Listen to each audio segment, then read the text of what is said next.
we have the Hustler Fund. Now, this Hustler Fund was very innovative, digital.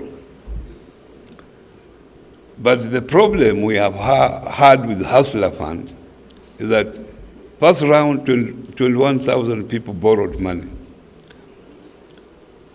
Out of 21,000 people, 21 million people, not 21,000, 21 million people borrowed money. Out of that, 19 million disappeared with the money. 2 million, these are the ones now who are borrowing regularly. And soon we shall also be awarding those who are good borrowers.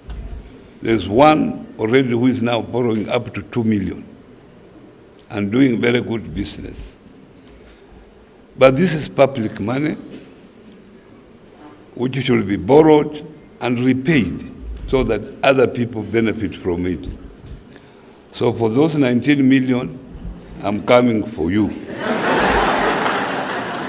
To make sure that you pay so that others can benefit. Even yourself, you can benefit. Because if you borrow and you don't pay, then you cannot borrow again. The system does not allow you to borrow again. So I want you to borrow again and again so that you are able to develop yourselves. Yeah?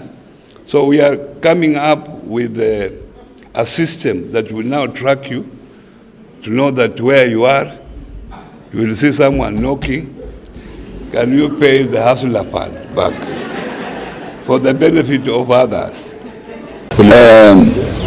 Dividend payment has been a big weakness in the cooperative movement because most of the cooperative, the SACCOs, even the other cooperatives in the agriculture sector, have emphasized more on dividend than giving service to members. So in the process, they have abused the issue of dividend. That even some cooperatives have paid dividend out of losses, or they have borrowed money from the bank to pay dividend when they have made losses. Dividend is usually, for prudent purposes, is usually paid from profits or from retained earnings from the previous years.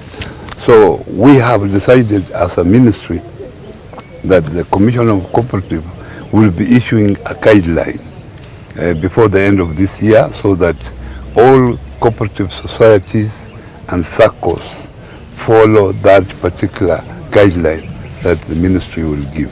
You remember during the campaigns, the president committed himself to help farmers pay off the debt. At that time, the debt was 6 billion Kenya shillings. Unfortunately, for the last 2 years, this issue has not been addressed, but within our budget, within the ministry, there is 2 billion that has been provided for to waive this debt. We are in the process of auditing this society so that these debts are verified that they are genuine before we make payment. But the sad thing is that the money we have is only 2 billion, so it's very difficult now to know which cooperatives will pay and which ones will not pay.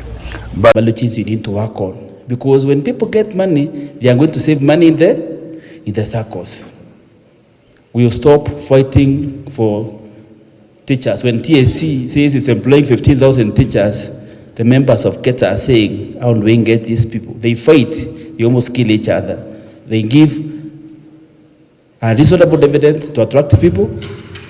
Unasikia mwingine anakuambia we'll give you 10 times your deposit and you pay in 10 years. Sasa hapo ndio wanaingia kwa ile kitu unasikia sasa anakuuliza na liquidity ratios. These numbers, how are they going to attain them? Kunakuwa na shida. Let us work on this value chain. The choice is ours. Waziri from CAK, ours is to ensure we voice out and we sit down to ensure that corporate governance in cooperative movement continue to improve, to ensure a shilling in the bank and a shilling in the circle, all of them are safe. So a member does not have a choice to go to a bank. His money in the circle is equally safe.